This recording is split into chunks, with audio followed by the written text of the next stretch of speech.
Good morning. Hope everybody's Friday started out well. Today is our YouTube Friday episode, and today I'm excited about this one. This one is our Spotlight Teacher of the month of February. This will be our third installment of the Spotlight Teacher. Today we're going to learn about Andy Streit, a little bit about Andy before we get started. Obviously, he is a teacher, Warsaw Community Schools. I'll let him tell you where he teaches and what grade he teaches. Really excited about what he's got to share with us today. I will let you know that this is a little bit longer of a video, but he's got just a bunch of really good information on how to set up escape rooms. So with further ado, let's learn a little bit about Andy Streit.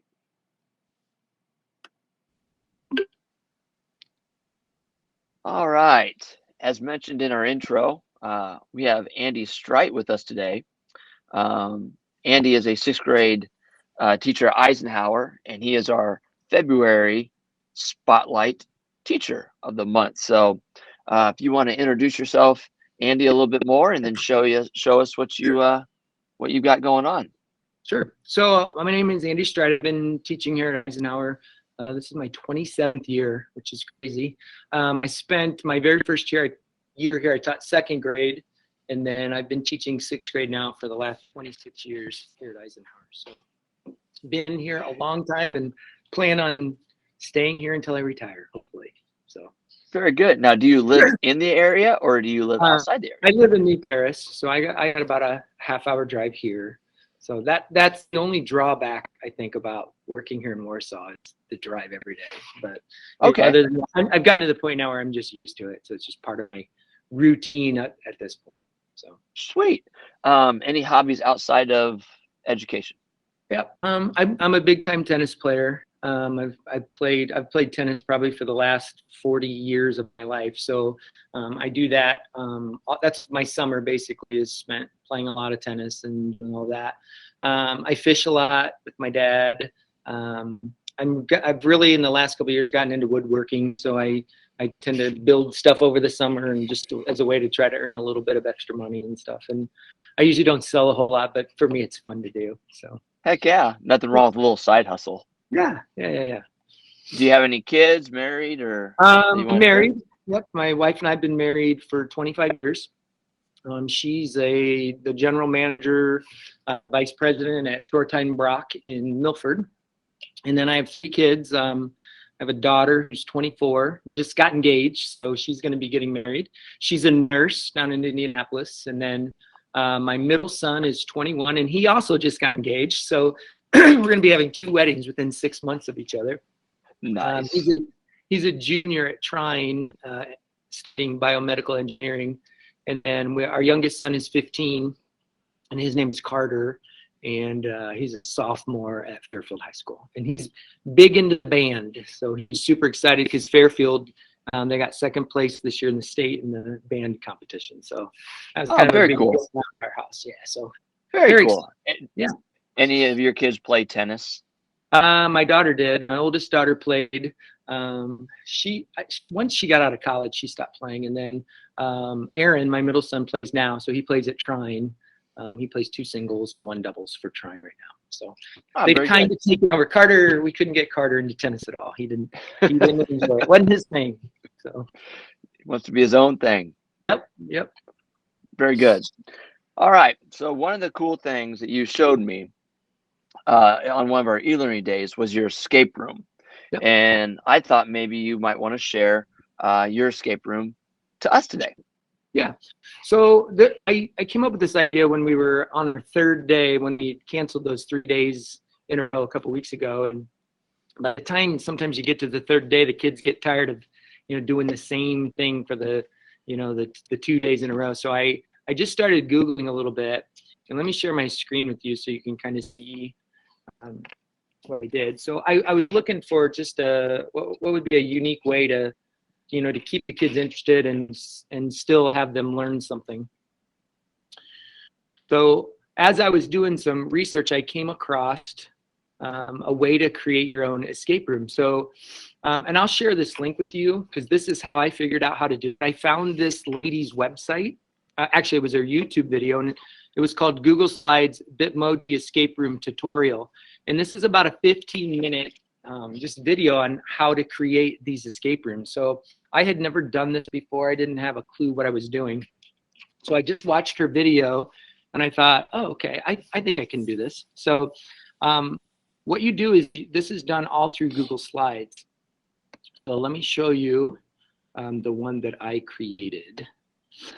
So what I did is, after watching her video, I pulled up my own Google Slide presentation, and then I just started adding some things on my Google Slide show. And I figured out a way through watching that video of how to hyperlink a lot of different things within Google Slides. So the first thing I did is, this is actually a YouTube video, which is a timer. And so I gave the kids an hour to try to get out of the escape room that I had set up. So through watching that video, I learned how to, set up the background, come up with different items that you can put within the screen. But when you get into the room, the first thing the kids do is they click on the timer, and it starts to count them down. And then I gave the kids very minimal instructions about what to do on this. I told them, just kind of look at the things that are in the room and just be observant about what you could or could not click on. So when the kids opened this up in Google Slides, all they did is they just looked at all these items and they just started clicking on them. So for example, if you had clicked on the flashlight, I hyperlinked the flashlight, and you can see it's going to open up to a Google Doc. And so it gave them a series of questions that they had to answer. So I didn't have a way, since this was the first time I've done it, I'm trying to figure out a way that they can answer this right within the pop-up. But I just had them on a sheet of paper write down the answers to these questions, because one of the answers to this, to one of these questions, they're going to be using later on. So this is kind of how I integrated what it is that we were studying that time. So we were dealing with the inner planets. So when they clicked on that link, it just opened up, and they had a bunch of questions that they needed to answer about the inner planets. Okay, and then when they would go back to the room, you can see the timer is still counting down. So then they would go, they would click on something else. And, if you go over here and clicked on the cat. So I had the cat go to just a fun little buzzer sound. So when they played it, it makes a buzzing noise, and they know, okay, that one did absolutely nothing. So there were some things that I threw in there that, to kind of make them work a little harder and throw them off track a little bit. If you kind of click on the person, and pretty much everything in here was clickable. And then I kind of incorporated, I have 2 dogs at home. So I don't know if the picture of my dog's gonna come up. There it goes. But then Oliver asked the question, which of the inner planets is the smallest? And so on a piece of paper, the kids would have to keep track of that. So as they're going through this entire escape room, pretty much everything in here is clickable. And I can trip the kids up a little bit, because I was able to make, like, the stay sign here, I was able to make that clickable. The vents up at the top, those, if you click on them, and some of the kids were tripped up because they're like, well, I didn't know I could click on those. So, there's a way that you can do this. And, the easy way to do that would be to watch the video that I shared with you. And and here was one of my mistakes. I didn't realize I had the same question in there twice. So I even messed it up the very first time. So it was a learning experience for me as well. But anyway, once they work through, and pretty much everything on here is clickable, then over here on the door is where they could escape. And so when you click on the lock, what I had them do is it goes and it opens up in a Google form. And as soon as this loads, I'll show you how it works. It's gonna work for me. Okay, so it says, oh no, the door is locked. The only way to get out is to enter the 5-word phrase and number combination that will unlock the door. Okay, so they had to put their name in, and then I gave them a little hint. It says it's a 5-letter word and a number combination written all in caps. And so they couldn't just go in and type it in right away, because if they put the wrong code in, so I'm just gonna put some numbers in, or some letters in, and when they click next, it will go, oh no, that code is not correct. Close this page and go back to the room and keep trying. So they had to have the exact written code in order to be able to escape. So the way that they did that, and if I go back to the room, once they've kind of clicked on all of these things, right here was like a little light switch. And I kind of made this small so that the kids kind of had to look at it. And if you clicked on the light switch, it took them to the code. This is where they're going to develop the code to be able to escape the room. So if they hadn't looked and clicked on everything, they're going to have a hard time escaping. So I put at the top, have you seen and clicked on enough to know this information? So to get the first letter of the code, I gave them a clue. And to get the first letter, it says, maybe it did serve a purpose. And then I told them to find the 31st letter, not including the punctuation. And so in order to get that, the kids, they had to click on the clock. And when they clicked on the clock,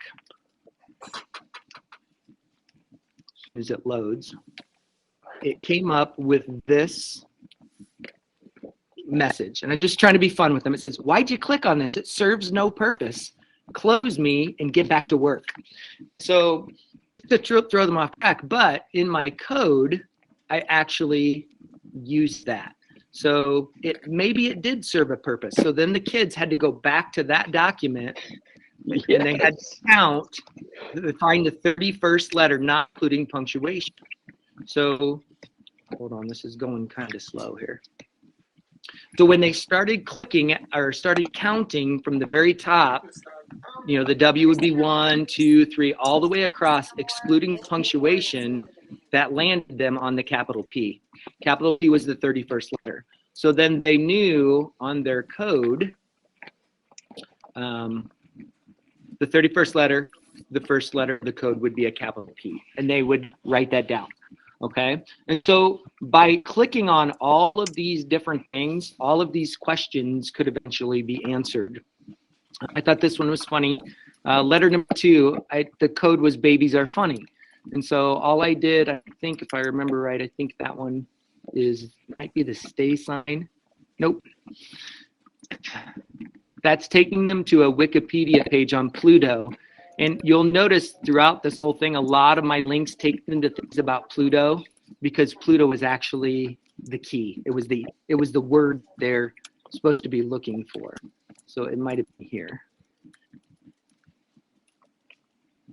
So I just took it, yeah. So just some funny stuff. This took me to Ellen's favorite, babies laughing, and it was just funny because to hear babies laugh is hilarious. So to find the clue for that one, my clue was babies are funny, the 21st letter. So what they had to do then is they had to look at the title of the video, Ellen's favorite babies laughing, and they had to count over to get the 21st letter, and it came out to be an L. So once they've done and gone through all of the links and all of the questions, they ended up coming up with a code that was all in caps, and I think it was Pluto. Oops, sorry. Pluto, and then I think it was 0.39 was the answer, if I remember right. And then when they clicked on it, maybe that wasn't it. See, I can't even remember what I set it as now. I'll have to go back and look. Once they typed it in with the correct number, then it would go to the next screen. Sorry, I thought that was the correct one. Let me try that one more time. 0.3. Wasn't it? All right, I can't remember what it was, Nate. This was a couple weeks ago. But once they get it put in, then it goes to a separate Google form, and it tells them congratulations, they escaped. And then it asks them to go back to their slide presentation and to see how much time they had left on their timer. So I gave the kids about an hour to try to finish that. So, I had no idea how this was going to work. I'd never done it before. And so I sent it out to the kids with some basic directions. And then I just let them kind of to go at it. And I made sure that day that I stayed really close to my computer that day. So they were constantly jumping on and going, okay, I'm confused now. What do I need to do? And so, of all of the 18 kids that I have, I think on the first day, I think I had 12 or 13 that were able to escape even without my help. So it was just fun. And, if you just keep clicking on all of those links, they link you to different videos, it links to different Google Docs and things like that.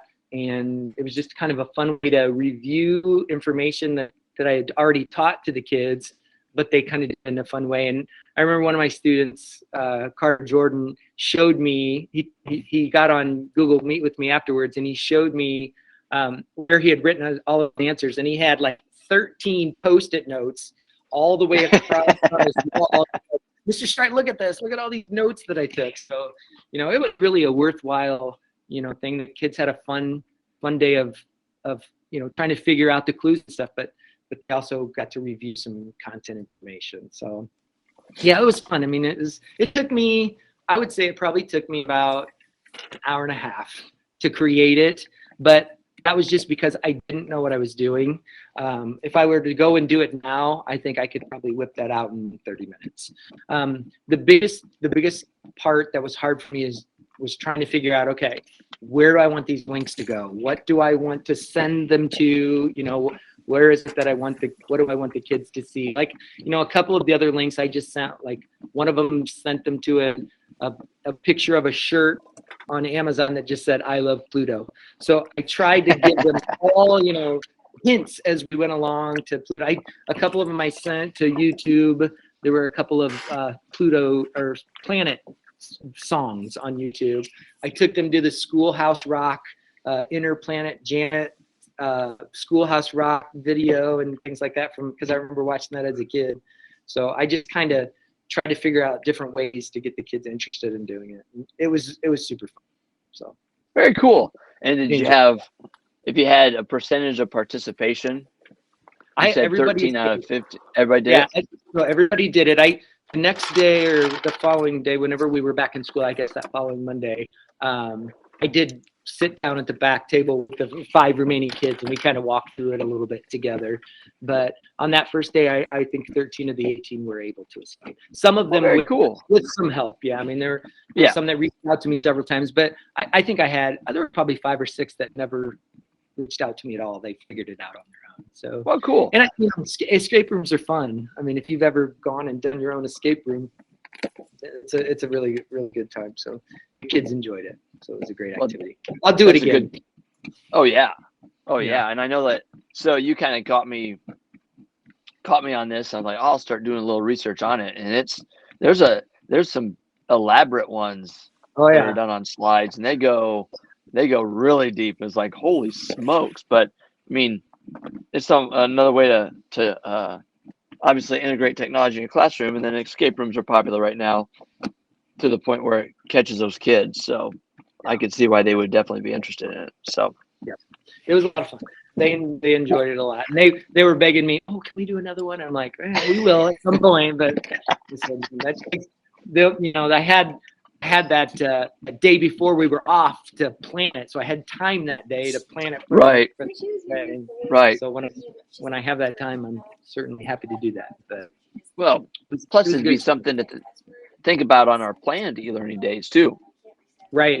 Right. The nice thing is I'll have it saved in for next year. So when we're done, when we talk about inner planets again next year, I can just pull that thing out and let the kids go to town. Exactly. Well, I was even thinking you could use that type of a concept to maybe a first day, get a chance to learn about the teacher. Yeah, I have a couple that we've done. So we've done some escape rooms, but they've been ones I bought on Teachers Pay Teachers, which are like paper copies and things like that. So the kids had done an escape room. We did one on the first day of school, so they kind of knew the concept, but I didn't know you could do something digitally like this and have it, I just shot it right out to their iPads, and they were able to just complete it from home and do it. Yeah. So it's really cool. Yeah. Well, that is pretty sweet. So, well, hey, I really appreciate you giving up some of your time. I know this is probably during your lunchtime or prep time, and And I just thank you for sharing this with our other teachers. So, Sorry, I didn't get the just code right. oh, you're Oh, my name good. is 0.52. I just can't remember the number. Sorry. Well, you Remember kind of what slept since then, and we've had a couple more e-learning days with that. So, Yeah, I, yes. I They think. tend to blend together sometimes in my brain.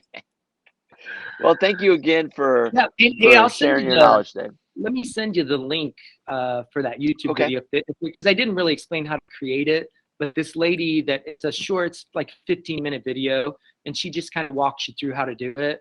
And I picked it up really, really quickly. So I'll send you the link to that if you want to include that in Oh, the heck video. yeah. We'll put that in the description of our YouTube Friday. So be up. Awesome. Well, thank you very much. And Absolutely. Thanks for having have me. a great rest. Hey, anytime. Anytime you want to drop in on our YouTube Fridays, you're more than welcome, Mr. Streit. Awesome. Thank you. All right. Great conversation with Andy. Like I said, he does a lot of cool stuff in his classroom. And so, yeah. If you want to take a look at back of some of the other Spotlight teachers that we've done in the playlist in our YouTube channel, I have a list made up for just the Spotlight teacher. So you can just scroll down, click on the Spotlight teacher, and learn about what some of the other teachers are doing. So I just want to thank you for watching today. The description on how to do the escape rooms will be in the website of the description on how to set up the escape rooms will be in the description of the